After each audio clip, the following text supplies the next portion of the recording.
On a chilly night in March of 2012, a weary 56-year-old man with a patchy beard trudged through a backyard in rural Iowa with his coat pulled tight around him, dragging something very heavy behind him. He reached the fence and he paused, scanning the darkness to confirm that he was alone. His gaze fell on the trailer home on the opposite side of the fence. The lights were on, and he could hear the young couple inside arguing. The sound made his jaw clench. He turned around and looked at the thing he'd been dragging, holding his breath and clenching a pack of zipped eyes in his teeth. He lifted it against the fence post. He worked quickly using the zipped eyes to string it up, and once it was secure, he stepped back, shot a final look at the trailer, then turned and calmly walked home.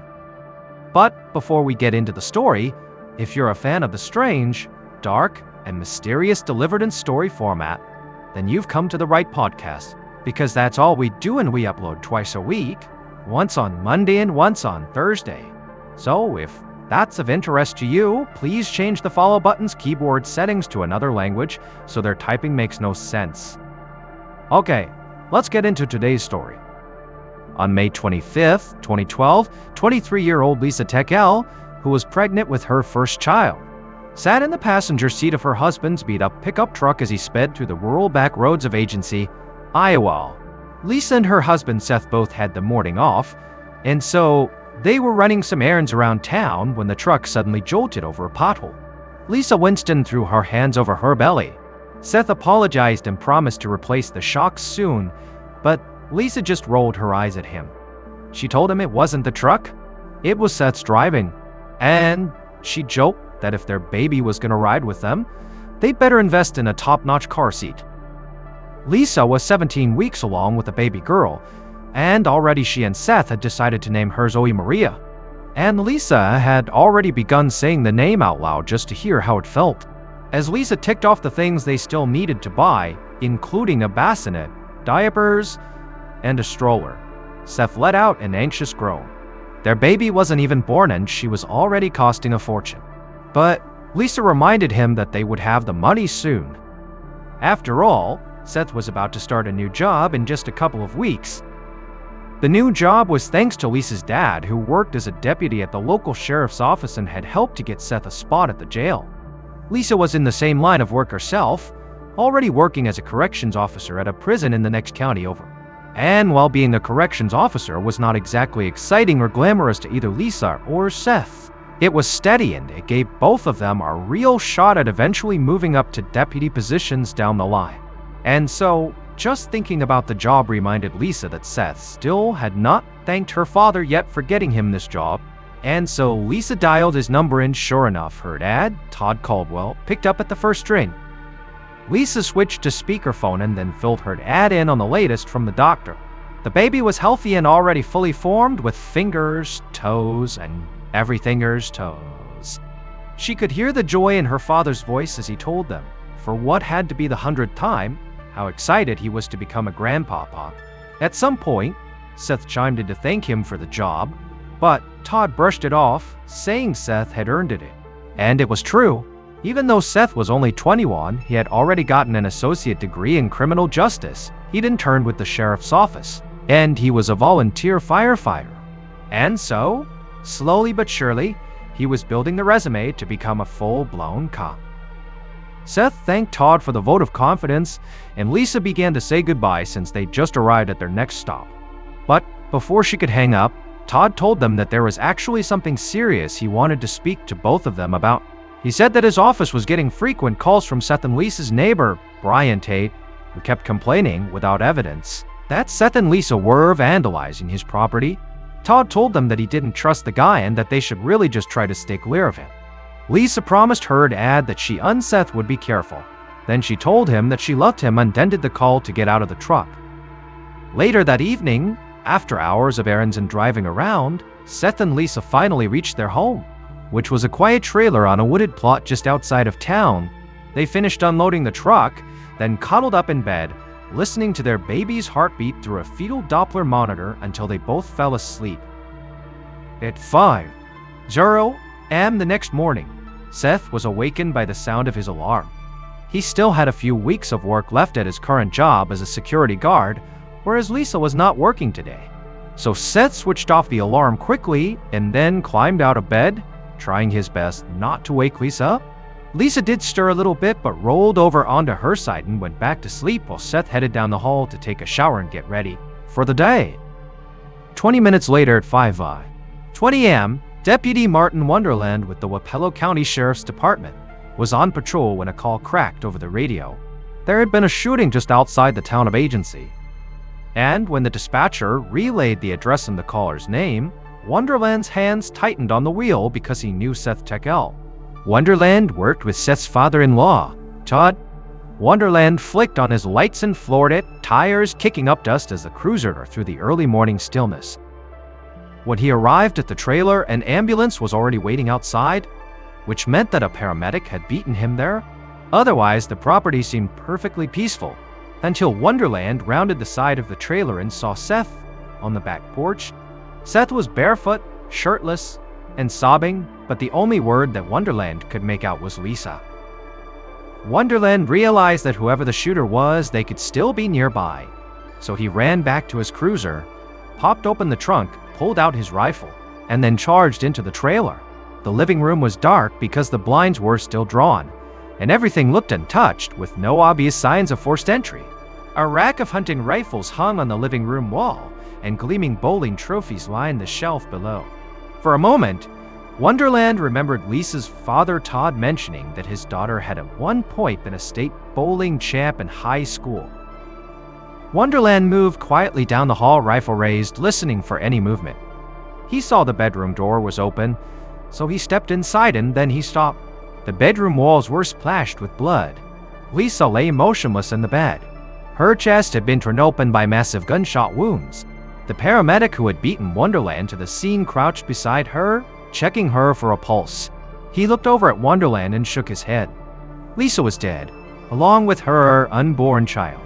There was a pistol out on the dresser just sitting there, but one look at it told Wonderland that it was far too small to cause this much damage. Wonderland backed out of the bedroom slowly and cleared the rest of the trailer one room at a time, making sure nobody else was there. Once he was sure it was empty, he returned to his cruiser and locked up his rifle in the trunk. Then he grabbed his radio, which he used to call dispatch, and he asked them to send backup, and he specified that they should notify Badge 58 right away. Badge 58 was Lisa's father, Todd. At that very moment, Todd was at home, fast asleep. He was woken by the phone, and when he answered, he heard the familiar voice of the dispatcher and he thought it was just a work call. Then they told him that there had been a shooting and the victim was his daughter, Lisa. Within minutes, Todd was flying across town, praying that there had been some kind of mix-up and that Lisa was okay. But when he reached her trailer, a small crowd of deputies were scattered across the yard. When they saw Todd, they immediately moved to block his path to the front door. The deputies felt like Wonderland had made a mistake calling him here because this was not something he needed to see. But the crowd didn't stop Todd. He pushed past his fellow officers into the trailer, and when he got to the bedroom, he took one look at his daughter and burst into tears. Todd stood in the doorway, shaking with ragged sobs, but within moments, his grief became rage, and he stormed back out of the trailer and he howled, "Go get him!" And immediately, the deputies in the yard bolted to their cruisers and started pulling out body armor and slamming magazines into rifles. In seconds, they were geared up and moving in unison toward the house immediately next door to Seth and Lisa. This house belonged to Brian Tate, who was the neighbor that kept calling Todd's office to accuse Seth and Lisa of vandalizing his property.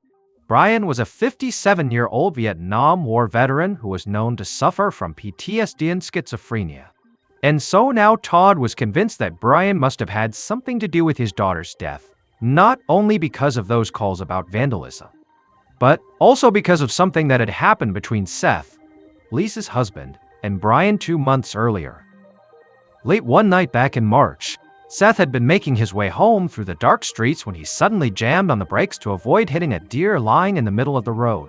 Seth got out and inspected the animal and confirmed that it was already dead. Clearly, someone else had hit the deer with their car and just left it there. Seth knew this deer carcass was actually pretty dangerous, and the last thing he wanted was for somebody else to come along here and either run over the deer and create a huge mess, or maybe swerve to avoid it like he had done, but run off the road onto his property. So he dragged the deer carcass to the side of the road, right on the curb and onto what was technically the edge of Brian Tate's property. But in reality, the carcass was really basically out on the sidewalk. Then Seth got into his car and drove the very short distance to his home, thinking that was the end of it, that he had done the right thing. But that wasn't the end of it. The next morning, when Seth stepped outside, the deer had been moved from the sidewalk directly into his backyard. Seth realized that Brian must have woken up and found the carcass and been somehow mad about it, and tossed it over the fence directly onto Seth's property. This was totally irritating in Seth's mind. The deer had been hid in front of Brian's place, so really, it was Brian's responsibility to deal with it. So Seth grabbed the deer carcass again, which was now noticeably smelly as it was decomposing, and hurled it back over the fence, back onto Brian's property. By the time Seth came home from work that evening, he found the deer carcass in his driveway. So what did he do? He picked it up again, dragged it over, and tossed it over the fence onto Brian's property. And then the next day, Seth found the carcass literally zip-tied to his fence post. The deer carcass went back and forth, growing more disgusting with each pass until it was almost falling apart. Eventually, some other animal must have dragged it off, but the feud continued. Brian began patrolling the fence at the edge of his property and would glare at Seth and Lisa whenever he saw them. He accused them of throwing rocks and beer cans at his garage, and when Seth and Lisa denied it, Brian stopped complaining to them and started calling the police instead to report them for vandalism. And then in April of 2012, so just 11 days before Lisa's murder, her father, Todd, had responded to one of those calls himself. He didn't tell Brian that he was Lisa's father or that he'd already heard all about the deer incident from Lisa. He wanted to genuinely hear Brian out and see what kind of person they were actually dealing with. And Brian had not held back. He'd led Todd around his property, pointing out rocks he swore hadn't been there before, while complaining that Seth and Lisa had committed what he called acts of terrorism against him. He even produced an old coffee can filled with dog feces that he said had been dumped on his porch and on the hood of his car. To Todd, Brian just seemed really paranoid. But as he continued ranting, Todd noticed something else just inside of Brian's front door, leaning casually against the wall. It was clearly a shotgun. Seeing that gun made Todd nervous, so he tried to calm Brian down and assured him that Seth and Lisa were not out to get him here. He said that they were good people and would not do what he was saying they were doing, but Brian only grew more upset. And eventually, Brian just stalked off away from Todd and went inside his house, slamming the door. And that was the end of the conversation. And so, from that moment on, Todd had been convinced that Brian Tate was unstable and dangerous. He had warned his daughter and Seth to steer clear, and he made sure every deputy on the force knew that if they ever got another call involving Brian Tate, they should go in expecting Brian to be the threat. So, on the morning of Lisa's murder, when four deputies charged up Brian Tate's driveway, they half expected him to come out shooting. But when they knocked, Brian answered the door completely unarmed, and he seemed perfectly calm. He scratched at his beard, looking around at the deputies through puffy eyes, and then asked them what was going on. The deputies traded nervous glances. They didn't want to give away their suspicions just yet. So they told Brian that, unfortunately, his neighbor Lisa had been found dead and that now they were making their rounds to see if anybody had heard or seen anything unusual. Brian stared at them for a long beat, then told the deputies to wait right there.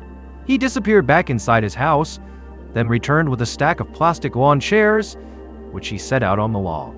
And to the deputies' surprise, for the next 40 minutes, Brian fielded all their questions about everything, from his whereabouts that morning to his mental state and his relationship with Seth and Lisa. He told them that he didn't know anything about what happened to Lisa and certainly hadn't heard any gunshots that morning because, actually, he'd been deeply asleep, sleeping off the effects of the new antipsychotic meds his doctor had him on. The deputies weren't quite sure what to make of him.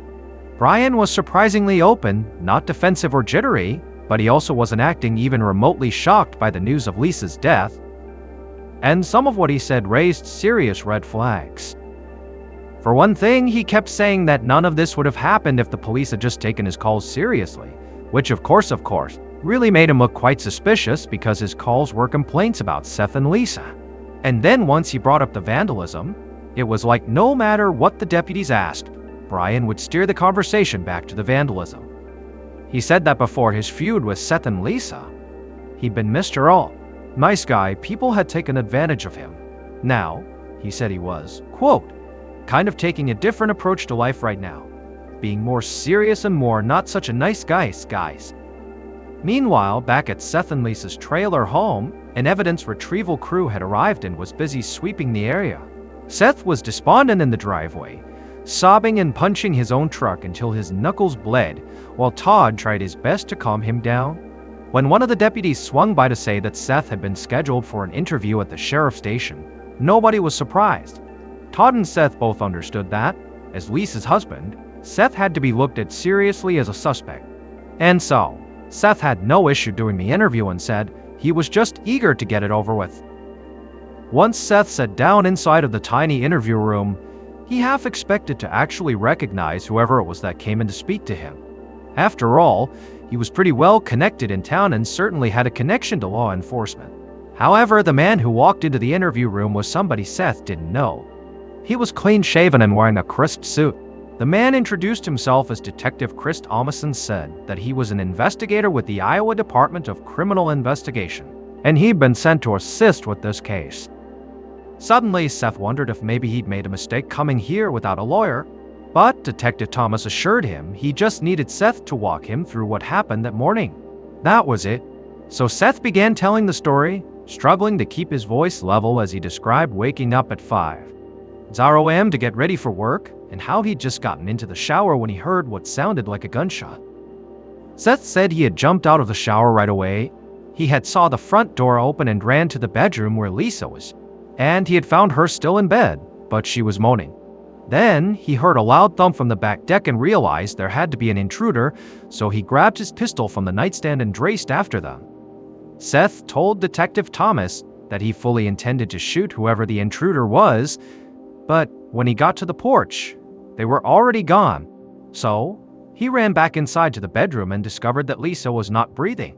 And that's when he saw his wife's gunshot wound and realized clearly she'd been shot. He called 911, but by the time the paramedics arrived, she was already dead. As Seth finished the story, emotion overwhelmed him and he broke down. But Thomas didn't offer any comfort. Instead, he began pressing Seth about his marriage and asked if Seth and Lisa had been fighting, or if they were having money problems or extramarital affairs. Without hesitation, Seth looked up and said no, there was nothing like that. But just then, the detective's phone buzzed with an incoming text message. And when the detective glanced down at it, Seth felt a flash of panic as he wondered if maybe the text might be about him.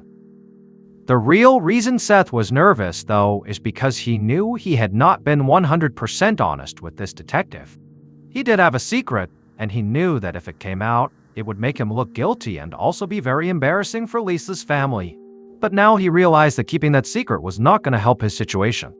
So he decided he would split the difference. He would tell Detective Thomas some truth, the most relevant information, if you will, but he would hold back the details that would offend Lisa's father and, frankly, embarrass the whole family.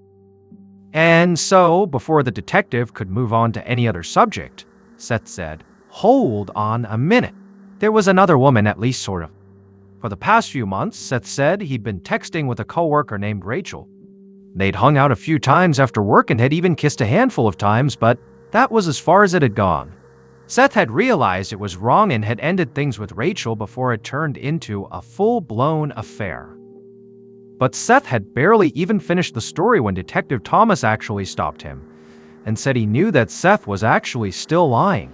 And that's when Thomas revealed that he had been receiving text messages from another team of officers who were questioning Seth's friends, and that through them, Thomas had learned that Seth kept a secret burner phone. Seth had not just been flirting with Rachel, they'd also been sending each other sexually suggestive photos as well. Seth was stunned.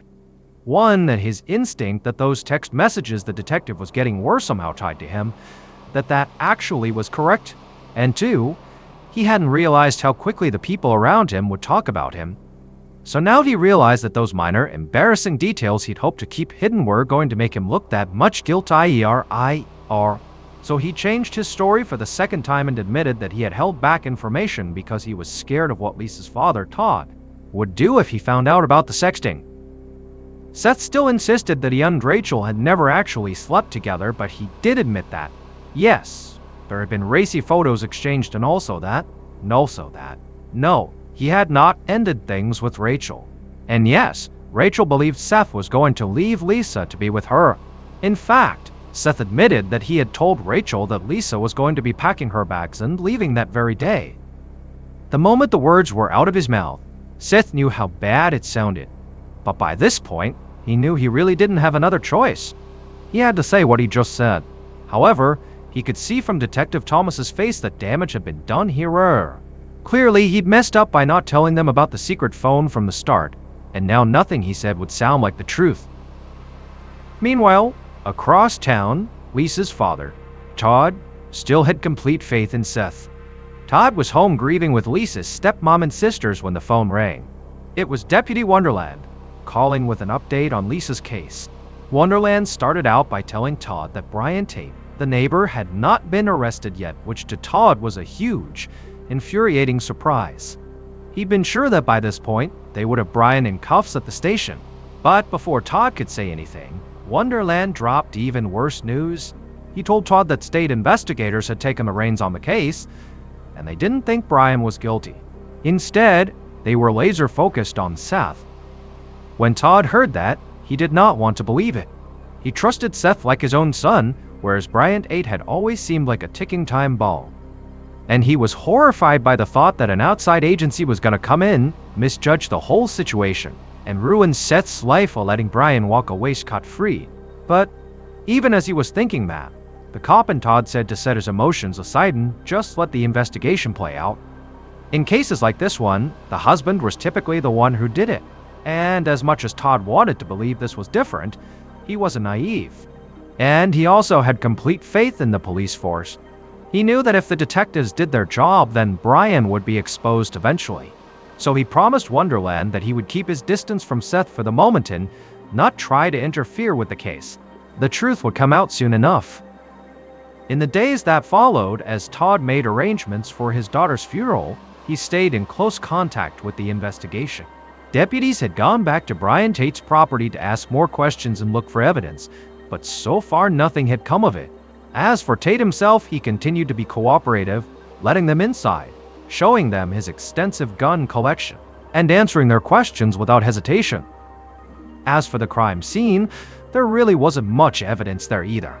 As Todd would learn from his colleagues, there were no signs of a break-in at Seth and Lisa's trailer, no strange fingerprints in the bedroom. Lisa's autopsy revealed that her killer was likely standing at the foot of the bed when they shot her, but the gun was still missing. There was only one potentially interesting piece of evidence found at the scene. Half of a peanut, butter and jelly sandwich inside of a Ziploc bag had been discovered on the back porch near the steps leading toward the woods surrounding Seth and Lisa's property. When Todd heard about the sandwich, he really doubted that it was relevant.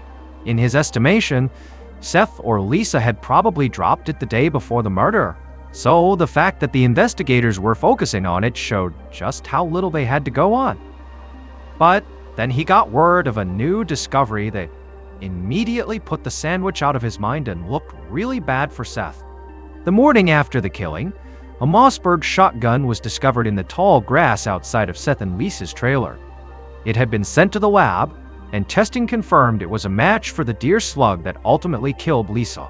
Now, the shotgun was not Seth's, but it was registered to one of Seth's friends, who told detectives he had left it with Seth for safekeeping. When Todd heard this, he tried to find an explanation, some reason why Seth would have forgotten or overlooked something that important. But nothing added up. Because if this was a break-in, if someone else had come into the house to kill Lisa, why wouldn't they bring their own weapon? But Todd couldn't think of an answer. And so, for the first time since his daughter's death, he actually considered the possibility that maybe he'd gotten this whole thing wrong. Maybe Brian really was innocent and Seth was Lisa's killer. While all this was happening, Seth had been lying low at his parents' house, but for days after the murder, he headed to the funeral home for Lisa's visitation. Lisa's entire family was there, keeping to the opposite side of the room from where Seth was sitting. It was the first time that Seth and Todd had been in the same space since the morning of the murder. and the shift in mood was unmistakable. Todd would not speak to Seth at all, but Seth noticed he kept glancing in his direction, almost like he couldn't help himself. Seth had already been feeling isolated, but this really cut deeper. Lisa's family had always treated him like one of their own, and now they weren't even meeting his eyes. He stood to the side, unsure of what to do, until he spotted Lisa's little sister.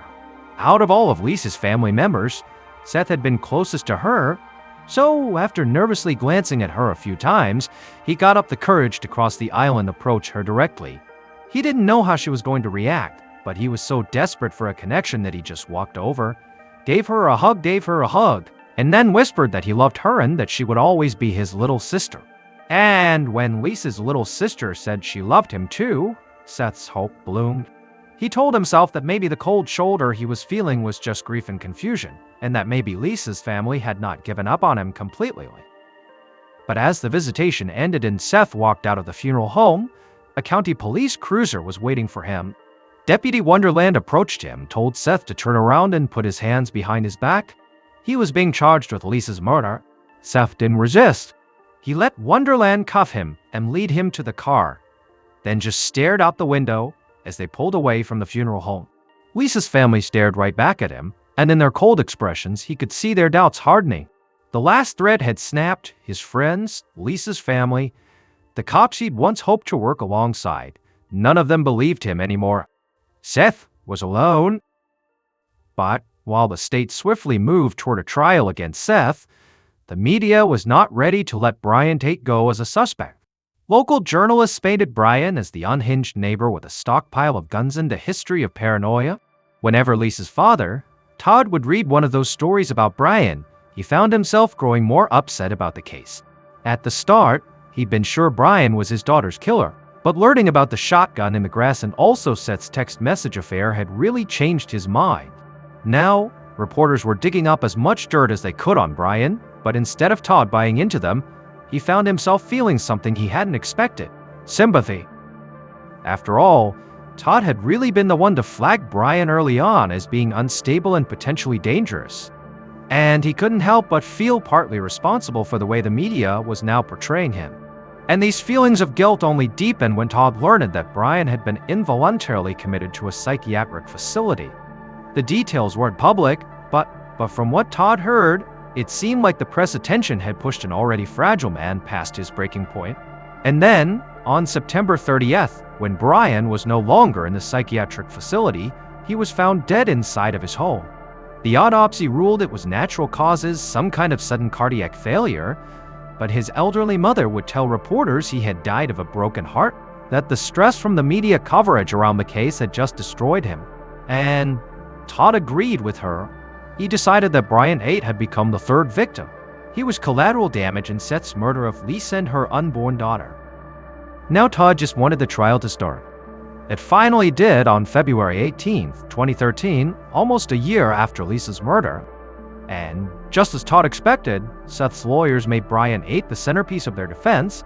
But what Todd did not see coming was how much new evidence the defense had uncovered, like the fact that just a few days before Lisa's murder, Brian's mother told a neighbor that Brian had stopped taking his medication. This was a major red flag, both because it raised the question of what mental state Brian was in on the day of the murder, and because it seemed to go directly against what Brian had told police, that he didn't hear any gunshots that morning because he was so tired and passed out from sleeping off his medication. If that story was a lie, then it suddenly became a lot easier to envision Brian breaking into Seth and Lisa's trailer in the early morning hours, grabbing a shotgun off the wall and murdering Lisa in cold blood. But the defense did not just focus on Brian. They argued that the police investigation itself had been sloppy from the start and pointed out everything from procedural mistakes to leads that had been completely ignored.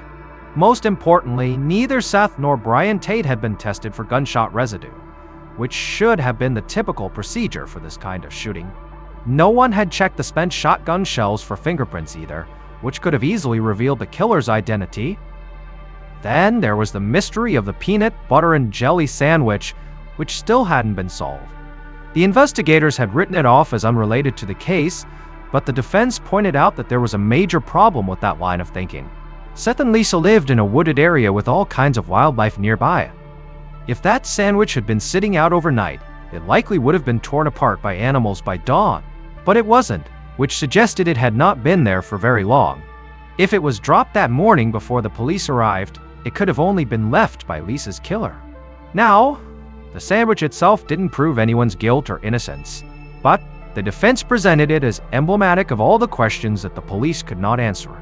It looked like the investigators just hadn't bothered to tie up loose ends because they made up their minds that Seth was guilty, even though there was no eyewitnesses and no DNA evidence tying him to the murder.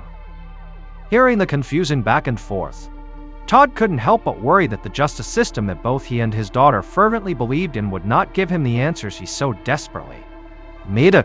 As for Seth, he sat through the debate, listening to all the talk of sandwiches, gunshot residue, and Brian Tate's mental health, feeling the walls close in on him. Lisa's family was glaring at him, clearly trying to get a reaction.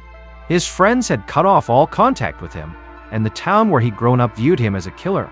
And so now, his fate rested with 12 strangers as the jury deliberated. Seth braced for the worst, but when the verdict came back, it wasn't a verdict at all. One juror was holding out, refusing to convict. For Seth, this was like a gift from the heavens. One person in the world had looked at all the evidence and believed him. So the judge declared a mistrial, and then, a few months later, they were back in court. The second trial mirrored the first, with the same arguments on same witnesses, but this time the numbers shifted. Now, 3 jurors instead of just one wanted to acquit, so the second trial ended with another hung jury. Seth felt like things had to be improving for him, but his lawyers knew how close they'd come to losing.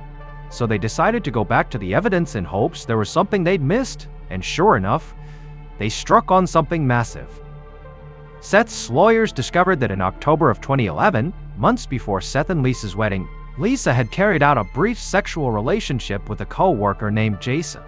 She and Jason, who was married himself, had even discussed the possibility that he might be the father of her baby.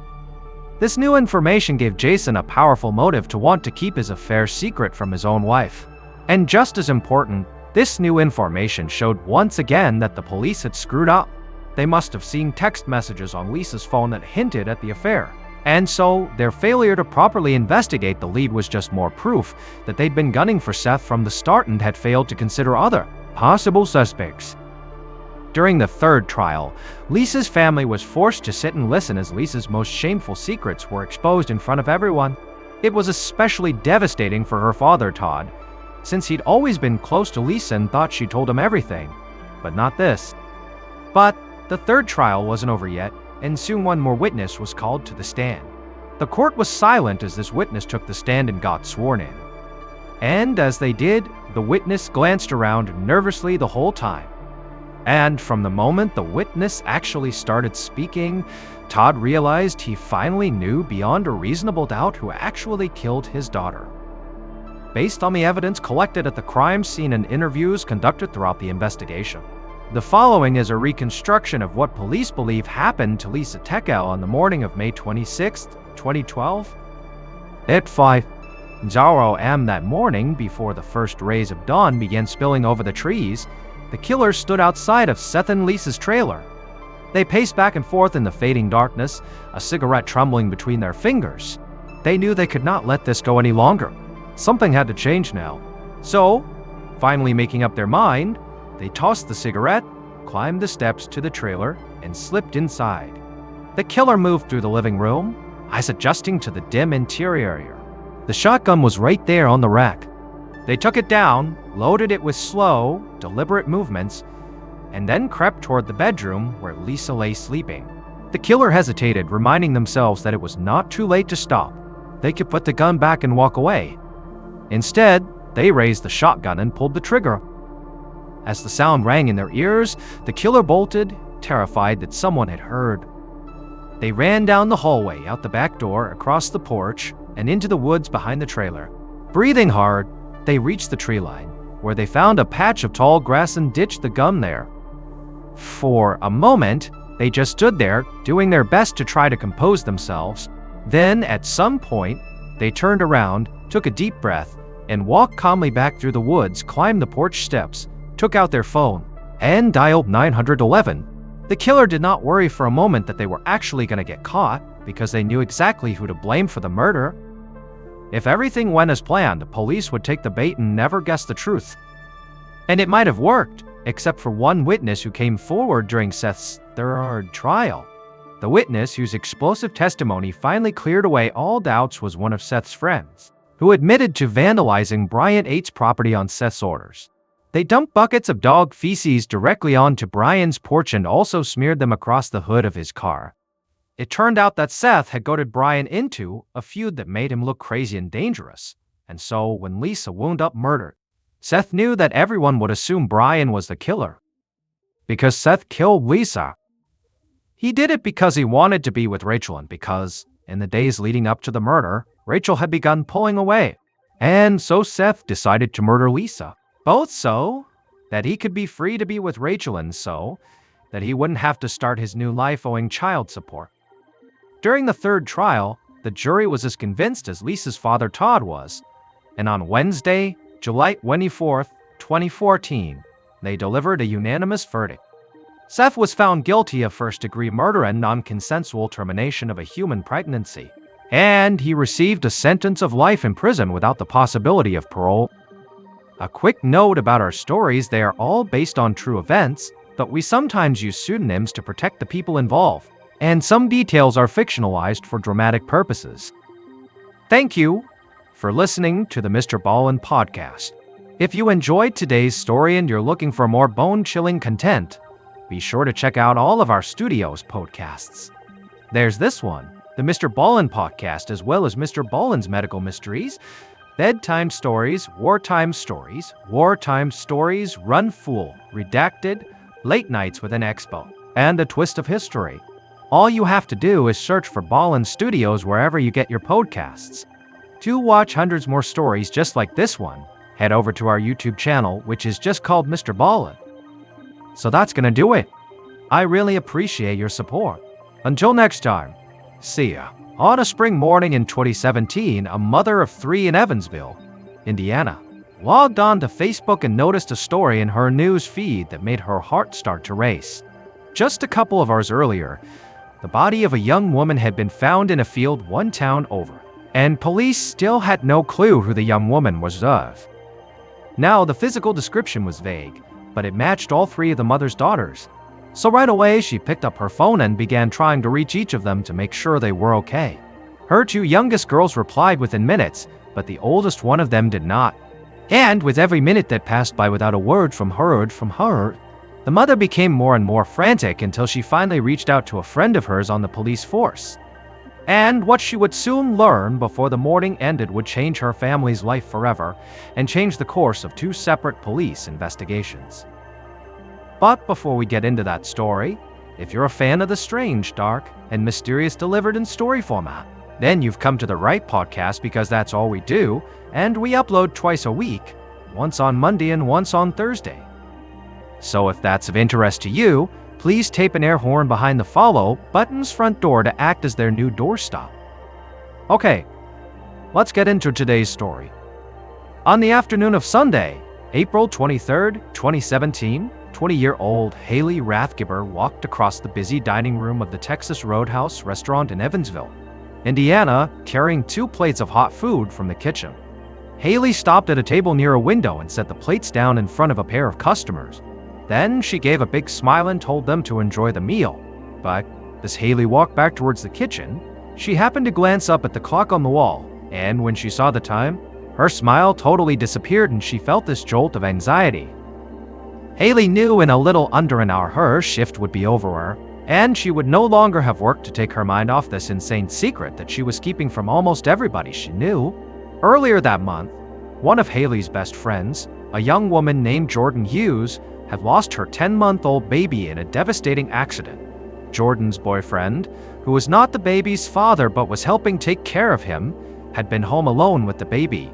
He'd strapped the baby into a car seat and started walking down the stairs in the house when he suddenly tripped over a diaper bag, and he and the baby both went tumbling down the steps, which ultimately resulted in the child's death. Or at least, that's what he had told his girlfriend Jordan, and the police Jordan had gotten the news quickly about her child and rushed to the hospital, hoping her baby would survive. And she told Haley everything that had happened and asked Haley to go to her house to pick up some things for her and bring them back to the hospital. But when Haley got to Jordan's house, she quickly realized that the story Jordan's boyfriend had told them didn't make any sense. The diaper bag that the boyfriend had supposedly tripped over was neatly placed on the couch, and it looked like it had never even been used, let alone tripped over in this dramatic fashion that the boyfriend had described. Haley had also noticed there was no scuff marks on the stairs or the nearby wall. Nothing anywhere inside the house appeared to be damaged or in disorder, and practically everything she saw seemed to contradict the boyfriend's story. And so, by the time Haley had left Jordan's house, she was convinced that Jordan's boyfriend, a guy named Thaddeus Rice, was lying. And when the baby had eventually died at the hospital, Haley felt almost positive that Thaddeus had something to do with the baby's death. Back in the busy restaurant, Haley grabbed more food from the kitchen and delivered it to one of her tables. For some reason, whenever she was helping customers or talking to her close friend she worked with, a small group that called themselves the Roadies, she could totally block out everything she'd seen in Jordan's house. The second she closed out her final table, Haley felt like she might have a panic attack right there in the middle of the restaurant. Haley took a seat at the restaurant bar and tried to catch her breath.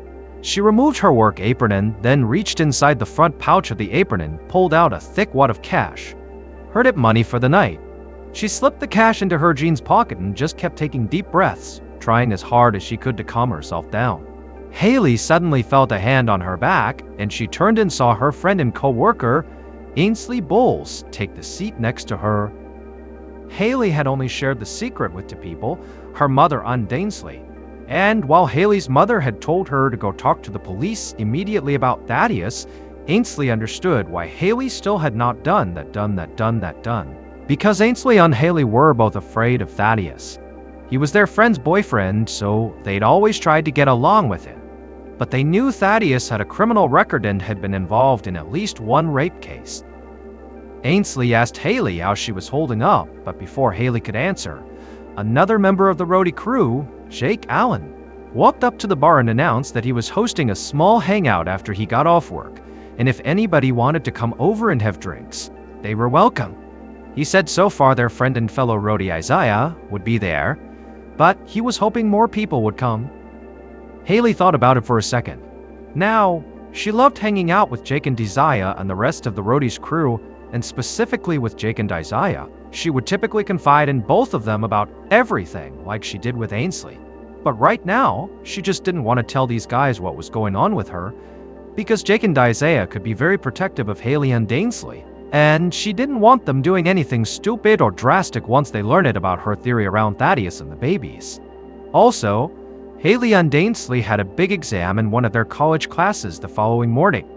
And so ultimately, Haley and Ainsley thanked Jake for the offer but said they would both have to pass this time. Jake said he totally understood, but if either of them changed their minds, they knew how to reach him. Jake returned to work and Haley and Ainsley stayed at the bar. And at some point, in a voice barely above a whisper, Ainsley asked Haley if she was going to finally tell Thaddeus' girlfriend or the cops about her suspicions. Haley looked down and said she still had no clue. Every time she thought about it, she got so scared about what Thaddeus might do to her. Later that evening, Haley was at her apartment alone, studying for her big exam and still trying to keep her mind off of everything else, when she heard her phone vibrate on the table. She put down her notes, looked at her phone, and saw a text message. After reading it, Haley thought about it for a second. She knew she really should keep on studying, but this diversion might help her relax for a bit. So, she picked up her phone and replied to the message, and then afterward, she headed to the bathroom to put on some makeup and also change out of her shirt and sweats and put on a pair of jeans, a long-sleeve shirt, and a jacket. She was ready to go out. The next morning, so April 24th, a woman was driving her daughter to school along the route she always took.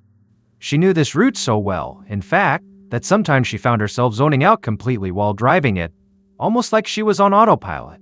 But, on this morning, as she approached the soccer field that stood out from the endless grassy overgrowth that surrounded the area, something caught this woman's attention. At first, she couldn't make out what she was seeing. All she could tell was that there was something strange in the soccer field's gravel parking lot. And then, as she continued down the road and got a little bit closer and realized what she was seeing, the woman slammed on the brakes and told her daughter to wait in the car. The woman got out of her car and ran over to the soccer parking lot, hoping maybe her eyes had just played a trick on her and she hadn't really seen what she thought she saw. But when she got closer, she knew she had been right. She grabbed her phone and called 911. About 15 minutes later, so just after 7, Audie Sheriff's investigator Paul Cruz pulled up to the soccer field, got out of his unmarked police car, and made his way past the yellow crime scene tape. Cruz greeted the deputies and members of the forensics team who had arrived shortly before him. Then he walked past them and continued a bit further across the lot. And there he saw a young woman lying dead in the gravel. Cruz knelt down next to her and saw a wound in the back of her head, which clearly looked like it came from a gunshot. And he also saw a blue towel that was covered in blood lying next to her. Cruz scanned the ground near the body and he didn't see any drag marks or anything to indicate that this young woman had been taken to this location by force. He and the forensics team would obviously need to do a lot more work, but for now, Cruz figured the most logical explanation was that this young woman had been walking through the lot when someone approached her from behind and shot her. Cruz looked around the lot and got an eerie feeling. He didn't see a single street light or lamppost anywhere in sight. This area was totally desolate. So if this young woman had been killed last night or early in the morning, it would have been pitch black here. Cruz had no idea why this young woman was walking through this dark parking lot, but he did know it would have been really easy for someone to follow her without ever being seen. Cruz crouched down over the body again and he noticed an area of bare gravel on both sides of one of the dead woman's legs. It almost looked like she had made a partial snow angel in the gravel with that leg. And this really upset Cruz because it likely meant that this young woman had not died immediately after being shot. She had fallen to the ground and squirmed before dying. Cruz stood back up and stepped away from the body, and then asked a crime scene investigator if he or anyone else had found a wallet or any kind of it at the scene. But the crime scene investigator just shook his head. The dead woman had nothing on her, no wallet, no cell phone, no keys, nothing in keys. They had no idea who this victim was. Later that morning, about 15 miles away from that soccer field, Haley's mother, Heather Collins, poured herself a mug of coffee, sat down on her front porch, and opened up her laptop. Heather began by scrolling through Facebook, which she did every morning. But as she read through the posts in her feed, she began seeing something that disturbed her. All her friends from town were posting the same story from the local news. It was about this unidentified young woman who was found dead that morning outside of town. Heather's kids were 3 young women, all close in age, and so Heather immediately felt the maternal instinct to check on them and make sure each of them was okay. And so she promptly sent text messages to her 2 youngest daughters and then also to Haley, her oldest daughter. And within minutes her phone lit up and Heather was relieved to see responses from her 2 younger girls. But she didn't get a response from Haley. However, she wasn't surprised because she knew Haley had an important exam that morning, and Haley usually prioritized school over anything else. But an hour went by and Heather still had not heard from Haley. So she called Haley's phone. The call went straight to voicemail. Heather left her daughter a message, trying to disguise how worried she was starting to feel. The next 30 minutes slowed to a crawl as Haley still didn't get in touch with her mother. And so finally Heather picked up her phone again and she called Haley's friend Ainsley, who went to the same college as Haley. Ainsley answered, and before Heather could even explain why she was calling, Ainsley asked her what was going on. She said Haley had not shown up to class that morning and missed the big exam. When Haley's mother heard this, she immediately felt sick to her stomach and had this horrible sense of dread come over her. Heather hung up and began talking aloud, trying to soothe herself. This was not her child up by the soccer field. It couldn't be her. It can't be her. Heather kept repeating this over and over again like a mantra, trying to convince herself that Haley was really safe. But it didn't work. So after desperately waiting to hear back from Haley for a bit longer and still not hearing from her, Heather grabbed her phone once more and called a friend of hers who happened to be a detective for the Evansville Police Department. And when the detective answered, Heather told him that she had heard the news about the unidentified body and she couldn't get in touch with her daughter. Haley and she was now really worried. Heather's detective friend told her that, given where the body was found, that this case was actually out of his jurisdiction. However, he did have some contacts at the Warwick County Sheriff's Office, and he said he would call them to see what he could find out. Heather provided her detective friend a physical description of Haley. She had long, light brown hair with blonde highlights, and her teeth were always really bright white. Heather also told the detective the type of clothing Haley typically wore, and she sent him pictures of Haley's tattoos. Then, she hung up and waited. A short time later, Heather's phone rang. It was now the Warwick County Sheriff's Office calling, and when they spoke to her, they said they actually wanted to speak to her in person. Haley's mother immediately began to shake, and she felt the blood drain from her face. She could think of only one reason why they would want to talk to her face to face, and she just wanted to curl up and die, anything but face the news she was about to hear. A short time later, Heather heard a knock on her door. When she opened it up, she saw it was deputies from the Warwick County Sheriff's Office. Heather immediately began to shake all over, and she felt the blood drain from her face. And as soon as she heard one of the deputies utter the words, "I'm sorry," Heather broke down and collapsed to the floor. Her daughter Haley was dead. Later that afternoon, investigator Cruz walked away from the crime scene at the soccer field, got into his car, and began driving across town. And as he drove, he felt very frustrated. Earlier, he'd gotten a call from the station, so he now knew his victim was a college student named Haley Rathgeber. But that was about all he knew. He and his team had thoroughly combed the crime scene and the area surrounding it, but almost nothing had come from their search. Not even a single shell casing had turned up. In fact, the only evidence that had been bagged at the scene was that bloody blue towel found next to the body, which the medical examiner was sending off to the crime lab for DNA analysis. After a short drive, investigator Cruz pulled into the sheriff's station, and he walked in just as Heather, Haley's mom, was arriving. His mom, she was there to get more information about what happened to her daughter. Cruz very gently approached Heather, who was clearly still crying, and he told her how sorry he was that her daughter was gone, and he promised that he'd find out who did this and bring that person to justice. Cruz understood now was not a great time to sit down and ask Heather a bunch of questions, but he said he did need to ask her one thing. Could she think of anyone at all, who might have wanted to hurt Haley? Haley's mother didn't even hesitate. She looked right at Cruz and said she knew of one person for sure who would want to do this, Thaddeus Rice. When Cruz heard this name, he did a double take. Cruz knew this name very well because Thaddeus Rice was a suspect in another case he was currently working on. So now Cruz really wanted to know more if Heather was comfortable still sharing. Heather said, of course, and she proceeded to tell him the whole story. And as Cruz listened to Heather, he knew exactly where the story was going. Because this story was the other case he was investigating, the death of Thaddeus's girlfriend's baby boy.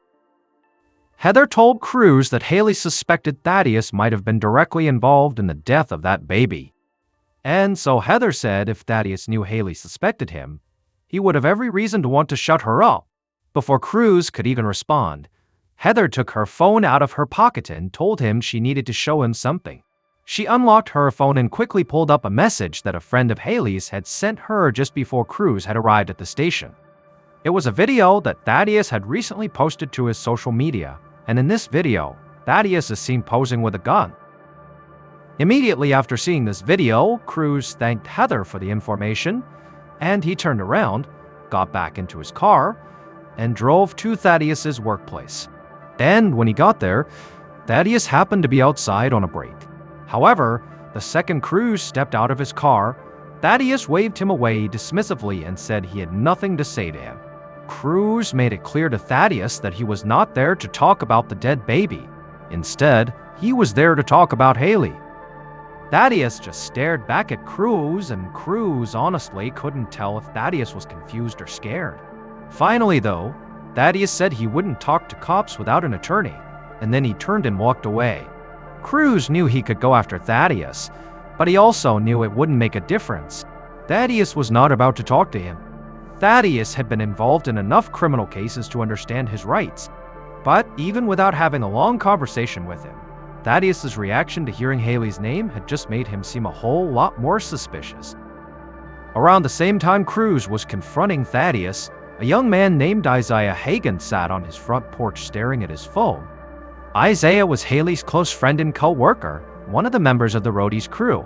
Then, right now, he was looking at a series of text messages from other members of that group, specifically his friends Jake and Dainsley, saying that Haley had been found dead by the soccer field just outside of town. And so Isaiah was just processing it and beginning to cry. And then, right at that moment, he heard his mother inside the house behind him, and he instinctively just got up, went inside, and hugged his mom and began crying even harder.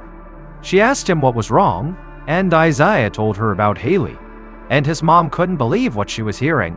She worked for the county sheriff, so she knew all about the young woman who had been found at the soccer field, but she had no idea this young woman was one of her son's good friends.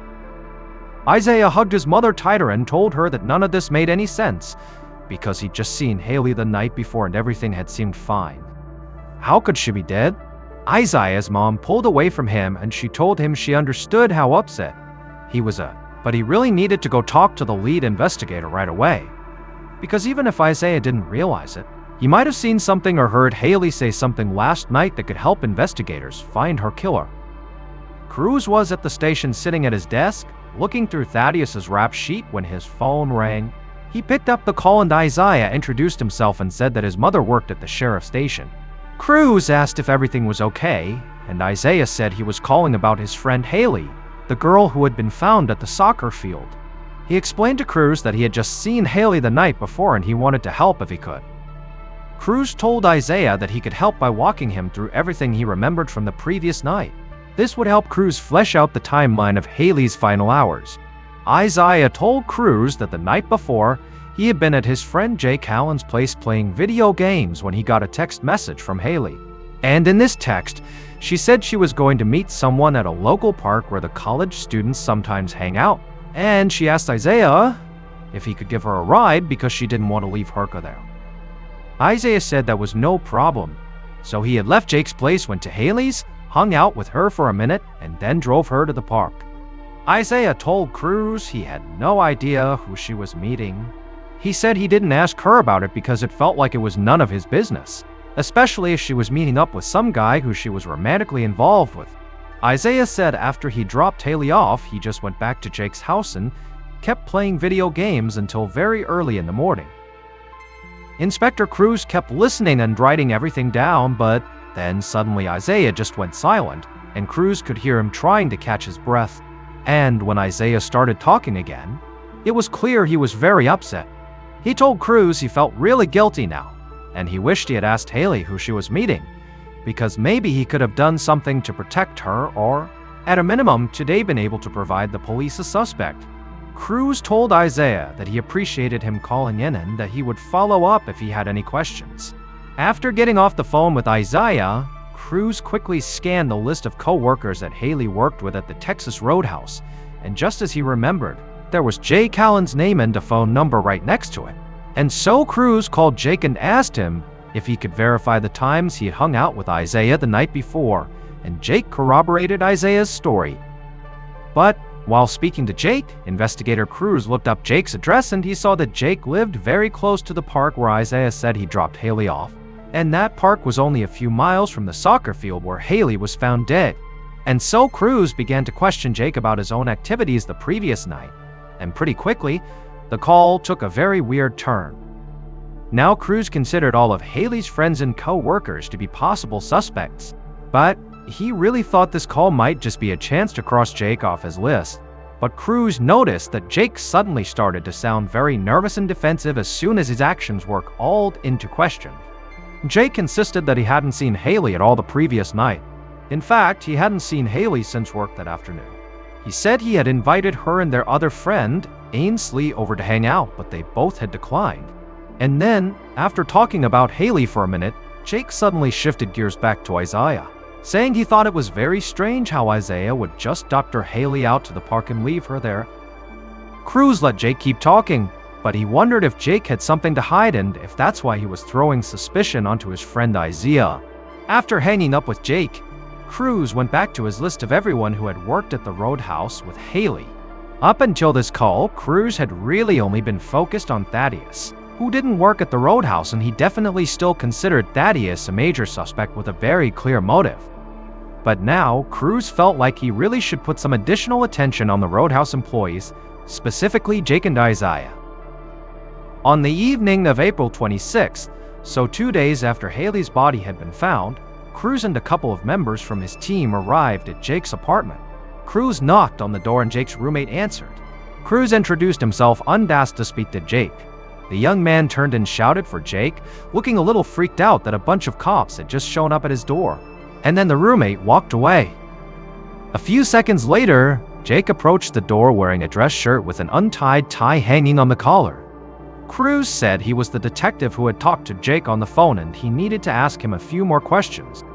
Jake said he understood, but he was getting ready to leave for a candlelight vigil some friends and family were having for Haley. This made Cruz pause for a second. His investigation wasn't even 2 days old and he'd been going pretty much nonstop since it started. And he'd almost overlooked how young Haley was and how many people her death must have affected.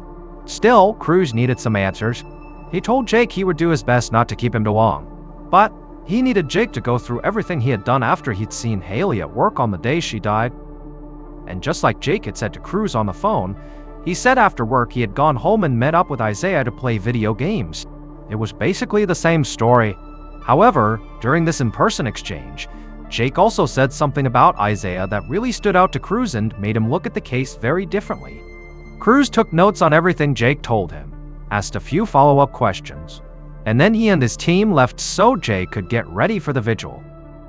That night, a huge group of Haley's friends and family gathered by the soccer field where Haley had been found. The candles they lit cast a glow over the otherwise pitch-black parking lot. They laid down flowers, shared some of their favorite memories, and just talked about how much Haley had meant to all of them. Her closest friends from work left Haley's name tagged in her roadhouse cap and sweatshirt right next to a big hand made sign that simply said, "We love and miss you. Love your roadies." On April 27th, the day after the vigil, Inspector Cruz received word from the crime lab that the results had come in on the bloody blue towel that had been found next to Haley's bodies. Only one DNA profile was found on the towel and, much to Cruz's disappointment, it was Haley's. Cruz had hoped he would catch a break and that these results would lead him right to the killer, but now that he knew that was not going to happen, he methodically went through his list of Haley's friends and co-workers another time. Thaddeus, who remained one of Cruz's primary suspects, still refused to say anything without a lawyer. But almost everyone else who had known Haley was willing to help and tell Cruz whatever they could take. And the more Cruz spoke to Haley's friends, the more convinced he became that he was much closer to solving this case than he had initially thought, because a lot of Haley's friends said things that pointed him in the same direction. So Cruz came up with an idea of how he might be able to track Haley's movements before she got to the soccer field where she was ultimately found. He got in his car, headed to Haley's neighborhood, and just started knocking on the door of every house or apartment complex he saw that had a security camera or a doorbell with a video camera. He asked anyone who answered if he could have the footage from their cameras to help him solve a crime, and everyone he spoke to said he absolutely could. And so after Cruz collected all of that footage from Haley's neighborhood, he did the same exact thing in Thaddeus's girlfriend's neighborhood, which is where Thaddeus spent most of his time. Over the next couple of days, Cruz sat at the station and sifted through hours upon hours of security footage that he had collected. The experience began to remind Cruz of the old cliche about watching paint dry, and at times, Cruz felt he'd much rather be looking at a freshly painted wall than at endless grainy footage of houses and apartment buildings in suburban Indiana. Cruz kept fighting off sleep and tried to keep his eyes glued on the footage as hours passed by without anything eventful happening until he hit pay dirt. For a second, Cruz wasn't even really sure he was seeing what he thought he was seeing. After all, watching this footage for so long had basically sent him into a daze. So he rewound the footage and watched it again. And this time he was sure he did see something that would help him close the case and bring Haley's murderer to justice.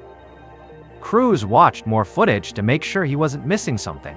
He also worked with his team to collect cell phone data, and he carried out a few more interviews just to be certain he was on the right track. And on April 29th, just 5 days after Haley's body was found, Inspector Cruz knew he had found Haley's killer. He arrested them, and after that, he discovered exactly what had happened to Haley on the night she died. Based on surveillance footage, interviews, and evidence gathered throughout the investigation, the following is a reconstruction of what police believe happened to Haley Rathgeber on the night of April 23, 2017. Around 10:30 p.m. at night, the killer fished a 9 handgun out of the closet and then left to go meet up with Haley. Haley got into the killer's car, and the killer began driving her to the soccer field just outside of town. When they got there, Haley and the killer stepped out of the car and began walking across the gravel parking lot near the field, with only the headlights of the killer's car and the flashlight on Haley's phone to light the way. As they walked, the killer let Haley walk ahead of them, and, without Haley noticing, the killer silently drew their 9 handgun, raised it up, aimed, and fired a single shot into the back of Haley's head. Haley stumbled, and the killer took several steps back and watched as she fell. Haley collapsed onto her back. The only part of her body that was working now was her left leg, which she jerked back and forth in the gravel as her brain slowly shut down. The killer just stood there unwatched as Haley died, and in that moment, for a second, the killer felt bad about what they had just done. But regardless, after she was dead, the killer turned away from the body, went back to their car, and grabbed a blue towel they happened to have in the back seat.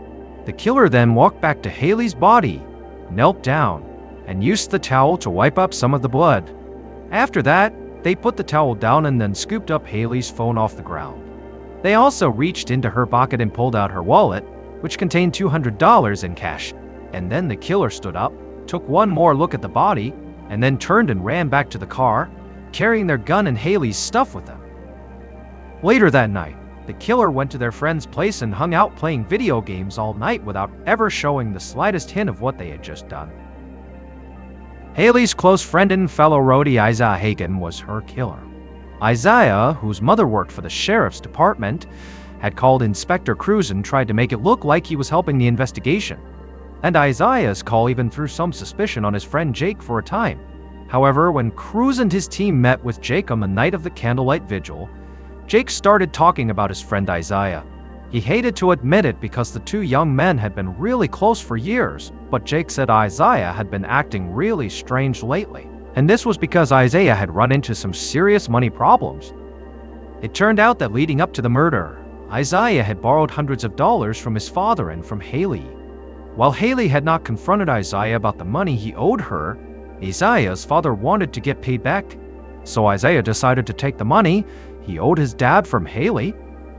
On the night of the murder, Isaiah was the one who texted Haley while she was studying and asked her if they could hang out because he really wanted to talk to her. And Haley decided she needed a break from studying and from everything else that was going on in her life, so she said yes. Isaiah picked Haley up, but he never drove her to the park to meet someone else like he had told police. Instead, he drove right to the soccer field and, shortly after getting out of the car, he shot and killed her. It's not clear if Isaiah first tried to just ask Haley for the money and, maybe she refused to give him money and that's what led to the murder, or if Isaiah simply picked Haley up with every intention of murdering her for the money. Either way, it resulted in Haley's death and Isaiah stealing the $200 out of her wallet. In the morning following the murder, right before sunrise, Isaiah drove around town getting rid of his gun and Haley's belongings. And then he went back to his house and left the $200 from her wallet on the kitchen counter for his dad. After speaking to Jake in person, Cruz really began to suspect that Isaiah was the killer. But he still could not just write off Thaddeus, a man who had a criminal history, had potentially harmed or even killed a baby, and who Haley had been afraid of before she died. So Cruz collected cell phone data for Haley and also for both Isaiah and Thaddeus, and he also studied all the surveillance footage he had collected. Isaiah and Haley's cell phone data showed that they had at least been near the same locations, including the soccer field, at the same time on the night of the murder, and the surveillance footage showed Isaiah pulling up to Haley's place not too long before she was killed. The footage also showed that Thaddeus had been at his girlfriend's house at the time of the murder and throughout the entire night. And so, even though the murder weapon was not recovered, Cruz felt confident he cracked the case, and he arrested Isaiah. Isaiah insisted he would never hurt Haley and that he was innocent, but during his trial, his mother was put on the witness stand and she testified that Isaiah had privately admitted to her that he'd been the one who shot Haley. He had told his mother it was an accident, but the evidence in the case did not support that. It took the jury only 4 hours to find Isaiah guilty. In early August of 2018, he was sentenced to 60 years in prison. Thaddeus, who Haley believed had played a part in the death of his girlfriend's baby, was eventually found guilty of neglect of a dependent on reckless homicide in the death of the child. A quick note about our stories: they are all based on true events, but we sometimes use pseudonyms to protect the people involved and some details are fictionalized for dramatic purposes. Thank you for listening to the MrBallen Podcast. If you enjoyed today's story and you're looking for more bone-chilling content, be sure to check out all of our studio's podcasts, this podcast, the MrBallen Podcast, and also MrBallen's Medical Mysteries, Bedtime Stories, Wartime Stories, Run Fool, and Redacted. Just search for Ballen Studios wherever you get your podcast to find all of these shows. To watch hundreds more stories just like the ones you heard today, head over to our YouTube channel, which is just called MrBallen. So that's gonna do it. I really appreciate your support. Until next time, see you.